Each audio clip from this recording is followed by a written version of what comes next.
Hey guys, back. I am getting ready to film a podcast and I thought, you know what, why don't I also film, and I've said this before, that I was going to film like my equipment, my setup and everything like that, because I've had several people reach out to me about how to start a podcast, how to, like, what equipment do I use, how does any of it work. And so I figured maybe I start like a little mini series because it's a lot to do into one video. Since I'm about to film a new episode, I figured I'd just show you exactly how I set it up from scratch, not have it already set up, like literally show you the step-by-step on how I film from start to finish. Luckily, I am able to use several cameras. I have collected equipment, I have saved equipment. I actually have a lot more lights too, but I really don't need it for this space because it's such a small space that I film in that the equipment that I have right now suffices. Like it does the job. Mind you, you can use natural lighting. Don't let professional lighting or ring lights scare you. You can definitely find ways to make things work. Also, if you have any questions or any other suggestions or any other ideas, please feel free to drop a comment down below. So without further ado, let's go ahead and jump into how I set up my podcast studio in my little apartment. So now I have you on my Canon G7X camera, which is the main camera that I always film with. So it's between two cameras of the iPhone 14 and then the Canon G7X. Multiple people, what I would like to do is have my iPhone 14 as the wide angle to get me and my guests, and then I normally have this camera as the guest camera. So when it comes to editing, you have a main camera focus on your guest because that's what you want, and that way when you're cutting from guest to guest, you have the main camera. So this particular video is not going to go in, I'm going to try not to go into too much detail about editing. If you want a separate video for that, let me know down below and I can definitely do a editing video with you on just some quick tips on how I edit if you're into that. But one camera's on me and another camera is on my guests. And Sasha's drinking. Okay, let me just show you my area of my studio. Okay, I'm in my front entrance. Don't mind this mess, I've been cleaning today. This is the front entrance of my apartment. You come in and this is my studio. Okay, this is a dining room. I just turned this area into my studio, and I actually really like this area because it keeps it kind of confined. The only thing I don't like about it is this area right here, because I don't like the doors and stuff like that. But I'm actually not going to be here that much longer, so I'm not really too worried about it anymore. Let me go ahead and I'm going to show you exactly how I set up my studio, and then I'm going to come back and show you all the equipment. On this camera, and this camera right here is my Canon EOS DSLR. This is a T6i. This is actually an older model, but it's still a really good camera. So if for whatever reason it stopped working, then I'd have to look into investing in a new camera. But this is actually not a really bad camera. And then this one right here is my Canon G7X. So you see it? Okay. All right, so while I have the two angles, let's go ahead and let's put the studios together. So I'm gonna be filming here shortly, and might as well kill two birds with one stone. I have two tripods. This one I actually got out of my storage. This is actually a really good one, a really good tripod. I it's missing this piece. Let me show you. It's missing like this piece that you slide in and then it connects with the bottom of the camera. I have no idea where that piece is, so I'm gonna have to like MacGyver it if I want to use this, or I'm just gonna have to figure out where that piece is at. So I don't know. I have all this stuff linked down below. I do make a little bit of a small commission when you purchase, so if you want to support me and you like this video, I'd really appreciate it. It helps me purchase new equipment, or just, you know, really encourage me to make more videos like this. So this is what we call a soft light box, and this is what makes your skin, the room brighter, your skin softer. That's why they say to always shoot in natural daylight, because this is kind of what this gives off. But you definitely need to know how to set the lighting up right, because you don't want it to cast shadows on you. This is the whole point of this, is to make it look like a very lit room, but with a very soft touch to your guest or to yourself. So let's go ahead and set up this first light, and I'll show you exactly where I put it. One right here and one right here. And normally, since it's just me, if I have two guests, then I would obviously be pushed out more, because I want to make sure that it's lighting up this whole area. But if it's just me, what I'm gonna do is, let me move this out of the way. I'll turn on my lights, my plugins. You can get this on Amazon as well. So I'll show you, because this one's closer. It has USB, it has a USB-C port connection, and then it also has all the plug-in collections. Okay, so this is plenty enough outlets for all of my lighting, my equipment, anything that I would need to run a podcast. So you have it all in one, and all this is down below as well. You can find it on Amazon. This is definitely a go-to, and if you work from home, this is why I originally had it, because I work from home. So this is a really good one. And we have light. This is another tripod. This is a nice one because you can also take this with you on the go if you're a vlogger. Like, look how long that is. Just for reference. And for YouTube format, you always want to turn your camera. You always want to turn your camera that way. So you want to do it horizontally. So that's what it is. Okay, so what I would do is, normally I would set it up right here, and I would get the angle that I'm looking for. What I do is I'll start it, and then I'll sit down and stop it, look at the angle, see if I like it, restart it if I need to. But it's a lot of trial and error, and then once you've been doing it for so long, you kind of know what your angles are, you kind of know what you want your scene to look like, and so it's kind of just like second nature once you're setting up.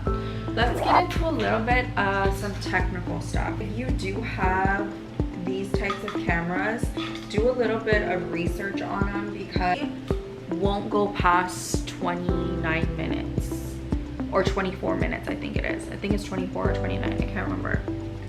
So you do not have like a producer, a podcast producer who is controlling the sound, the video, and all of that, then this is where these come into handy, because otherwise your camera is just gonna turn completely off. Now, these are limited to time recording, okay? And I can see on my little camera, let me show you. You can see right here is the little timer, okay? That is gonna show you how much time you have left on recording. And when you are recording with your guest, you are not focused on this. So I can kind of make it a little hard, but it's not impossible. So don't get discouraged like, oh, I need somebody to help me. I don't have anybody to help me. And one thing I will say is that you have to kind of get out of your head and kind of get out of those fears of like embarrassment that like, oh, you don't have a studio and who cares, okay? With these cameras, they're only for so long, so you need to have a backup camera that's gonna make sure that it captures the footage, that once this one turns off, you have the footage on the iPhone. So that's where the iPhone comes into play, because these cameras are not, they were not designed to hold long media. They're designed for vlogging and stuff like that, but they're not designed for long format. So that's why the iPhone comes into play, because it is going to be recording if this should shut off and you don't know, and you're in the middle of your interview and you tell your guests, hey, like, can you just let me know if you see it go dark? And normally they'll be like, yeah, you know, nobody's gonna be like, what the fuck? But what I will say is, in order to keep your camera having full battery, because this was an issue when you're filming long formats, the battery will come into play. Unless you have backup batteries, which can be a little bit pricey, you are going to need one of these. And this is kind of like a dummy battery where it tricks the camera into staying charged, like it's on the charger but it's filming. So it's, you just put it in where the battery goes and it's constantly like an ongoing charge battery. So you can find these on Amazon and I will link it. This one, I think it's compatible with a few models, so I'll link it down below so you can see if this is a right fit for your camera. So let's finish setting up the studio.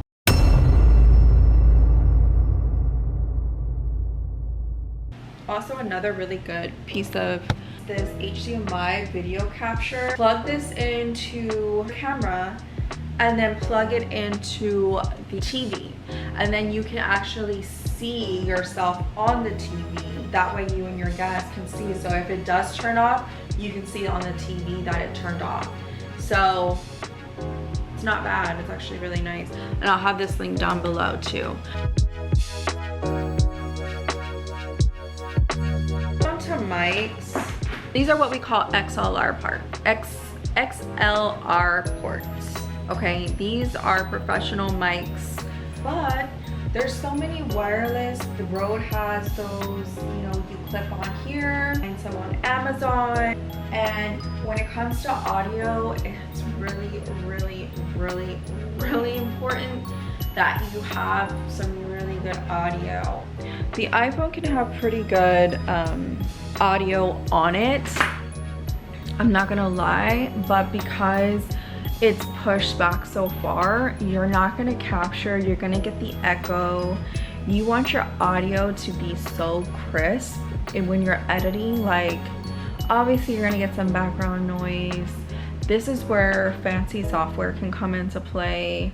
They also have AI where you can go in there and adjust, cancel out background noise. You can make your voice sound more crispy. I'm not an audio engineer. I'm still like really learning about audio, but what I just want is you can be able to hear me. When I'm editing, I like to isolate my voice, so it does cut out some background noise, but not completely, but it's, you know, it's fine. But when I do get my podcast studio and when I do get my producer, they can deal with that. Until then, this is what it is. Okay. This is what we call a zoom track, okay? So this is gonna be for your XLR ports. This is where you plug in. This video is not sponsored by any of the equipment. I am just sharing you what works for me, what I'm happy with, and pretty much how to use it in a very quick, simple, basic way. If you want me to go into more detail on how this works, let me know down below and I am more than happy to do that. So it has up to 4 ports for up to 4 guests. Down here, you can plug in your headphones. These are the volumes for your headphones to make sure you can hear yourself. These are the volume for the microphone, so you can adjust how loud you sound, being recorded, how low you want to sound. These are some effects. I haven't gotten too much into these, which I kind of want to figure out how to do it because I would like to get some effects on there. You can isolate, you can turn off these so it's not recording any type of air. And you can also have somebody call in. They also have a way for you to plug into your phone, have your phone charger plugged in, and then do a dial call so somebody can actually call in. You will be able to hear it. It'll have its own separate audio. It has a record, a play, a pause, a menu button. Also put an SD card in. You can plug it into your laptop. It is also battery operated, so if I wanted to go on site, go somewhere, go record in my car, it can run off batteries. It does not need to be plugged in. But you can plug it into your laptop to save the battery life if needed, or if your batteries die, you can just plug it into your laptop. This is a must-have when I'm recording. I always make sure I'm number one, and I just plug it in. And then I'll just like turn those off and they'll turn red, and yeah. Okay, I just finished filming my podcast. I wanted to just kind of like show you guys. Oh, and I didn't turn off my Zoom track. So that is basically how it looks. So you can see that the mic is picking up on my voice a little bit. So you see it moving, and then I have these turned off, so it's only picking up my microphone. And then these are like the sound effects if I want to like incorporate some sound effects here. I have my camera there. I have my camera right over there. I have my laptop right here with any type of show notes. Sasha right there acting like she's doing something, and then my two softbox lights, all my cords right here, and then of course I have you plugged into my battery that would not die. And this is why this camera right here died. The battery went dead, so I actually need to buy one of these for it. But this is the first time I ever used this particular camera to help record. So I had 3 actual angles of me recording. Hey guys, I hope that gave you some insight on how to film. Okay, so let's do a little debrief. You are wanting to start a podcast. I highly recommend just going for it.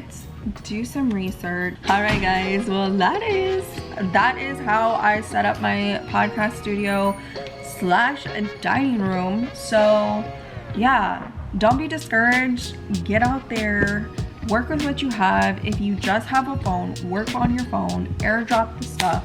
Like if you want me to go into more detail on how I do all of my files, how I stay organized, how I do my research, how I don't know, how I just survived. There wasn't a whole lot of equipment, so please start your fucking podcast. Start vlogging, start filming, because I promise you, even if you think you do nothing, you're doing something.